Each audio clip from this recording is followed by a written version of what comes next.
হবে, রসুলের প্রতি বিশ্বাস স্থাপন করতে হবে, কুরআন শরীফ 100% মানতে হবে। কারণ আল্লাহ তাআলা এই সন্দেহের আলোকেই আল্লাহ কোরআনের শুরুতেই বলছেন এই কোরআনে কোনো ভুল নাই। হযরতে মা আয়েশা সিদ্দিকা রাদিয়াল্লাহু তাআলা থেকে বর্ণিত কোরআন শরীফের আয়াতের সংখ্যা হলো 6666, শরীয়তের 500, তরিকতের 1900, হাকিকতের 2100, মারিফতের 2166, মিলাইয়া দেখেন 6666 আয়াত।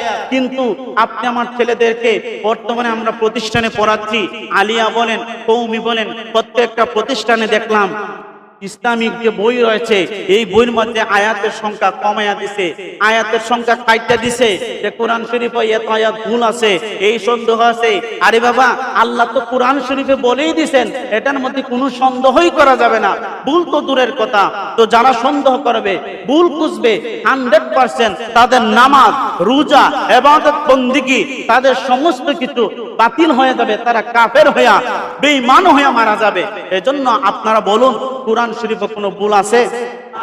কোনো ভুল আছে? হযরতে মা আয়েশা সিদ্দিকা রাদিয়াল্লাহু তাআলা আনহা, উনি কি মিথ্যা বলেছেন? উনি কি মিথ্যা বলার লোক? নবীজির স্ত্রী, উনি কি মিথ্যা বলার লোক?